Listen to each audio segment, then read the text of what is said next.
बड़ी मशक्कत से त्रिपुरा में वाम दल को हराकर सत्ता में आई भाजपा अंतरकलह से जूझ रही है।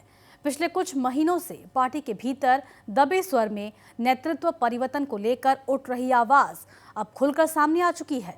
आज पहली बार पार्टी कार्यकर्ताओं ने विप्लव हटाओ भाजपा बचाओ का नारा लगाया। दरअसल पार्टी के नवनियुक्त प्रभारी व भाजपा महासचिव विनोद कुमार सोनकर आज अगरतला पहुंचे हैं और इस दौरान अगरतला में असंतुष्ट विधायकों से उनकी बैठक के दौरान भाजपा का अंतरकलह खुलकर सामने आया।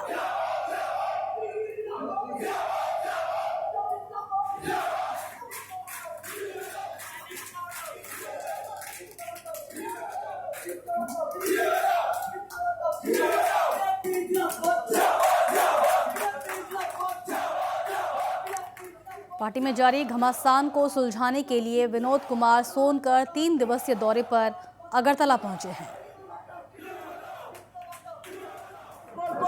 हमको बोलने दोगे कि नहीं? बोलने दोगे ना? भारत माता की, भारत माता की, भारत माता। एक मिनट, एक एक कार्यकर्ता की बात सुनी जाएगी। कल मैंने अपने भाषण में भी कहा था,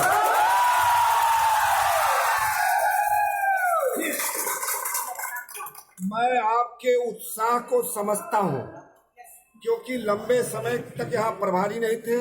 आप प्रभारी आए हैं, आप मिलना चाहते हैं, अपनी बात कहना चाहते हैं, सभी की सुनी जाएगी। मैं अपना भोजन का कार्यक्रम कैंसिल करके अभी विधायकों से मिलने के बाद, सभी कार्यकर्ताओं से मिलने के बाद ही मैं जाऊंगा। बैठक के बाद पत्रकारों से बात करते हुए भाजपा प्रभारी सोनकर ने कहा कि पार्टी में सभी को बोलने का मौका दिया जाएगा, सबकी बात सुनी जाएगी।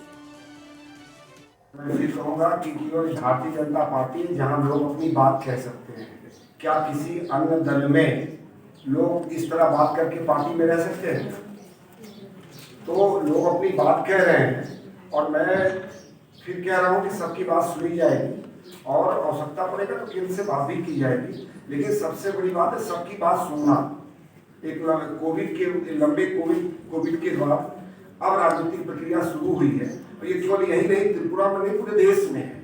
तो जिसके कारण लोग अपनी बात कहना चाहते हैं। अगर कुछ लोगों ने इस तरह की बात की तो उसे भी पूछा जाएगा। सर देखिए, मैं फिर कह रहा हूँ कि मैं पहली बार प्रवास पे आया तो केवल ये विषय आया है कि लोगों की इच्छा है कि मंत्रिमंडल का विस्तार, सब विषय में चर्चा की जा रही है, चर्चा किया जाएगा और आप लोगों का भी।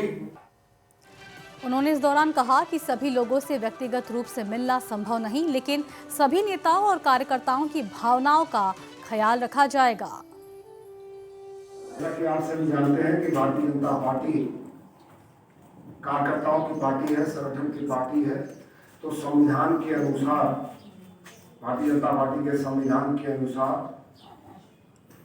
संगठन का गठन हो, इसको लेकर विभिन्न दायित्ववान कार्यकर्ताओं से, निवर्तमान कार्यकर्ताओं से चर्चा किया गया। और आज सुबह से जो हमारे जनप्रतिनिधि हैं, चाहे वो विधायकगण हो, चाहे वो मंत्रीगण हो, चाहे वो सांसदगण हो, सभी से मिला गया है और त्रिपुरा को समझने का प्रयास किया गया है, त्रिपुरा के संगठन को समझने का प्रयास किया गया है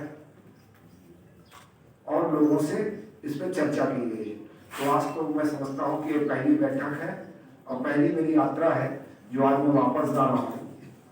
तो केवल परिचय बैठक थी, संगठन के विभिन्न विषयों को जानने का प्रयास किया गया है। मैं लगातार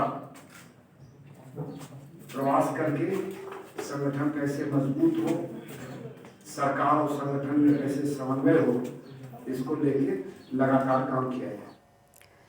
हालांकि उन्होंने नेतृत्व परिवर्तन के मुद्दे पर बोलने से बचते हुए कहा कि उनकी प्राथमिकता राज्य में पार्टी को सांगठनिक रूप से मजबूत करने पर रहेगा। उसको लंबे समय तक यहाँ रहना है तो एक बार में सबसे मिलना तो संभव नहीं है।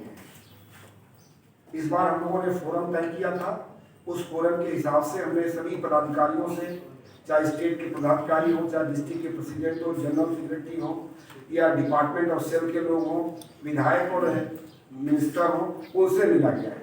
कुछ कार्यकर्ताओं से मिला जाएगा, लेकिन मैं अपने कल संबोधन में भी बोला, आज भी बोला, सभी कार्यकर्ताओं से मिला जाएगा। अब आपने वहाँ देखा कि प्रभारी से मिलने के लिए, देखने के लिए कितना उत्साह है, तो इसका साफ संदेश है कि भारतीय जनता पार्टी त्रिपुरा में बहुत मजबूत है और दिनों दिन उसकी मजबूती बढ़ रही है। देखिए, मैं फिर कह रहा हूँ, आप मैंने जो पहली बार कहा, ये मेरी पहली यात्रा है, मेरा पहला प्रवास है, तो एक दूसरे का परिचय करना जरूरी है। लोगों से बातचीत किया गया है, संगठन के विषय में बात किया गया, सरकार के विषय में बात किया गया, ये सारे विषयों पे बात हो रही है, लेकिन ये शुद्ध रूप से ये प्रवास केवल परिचयात्मक है।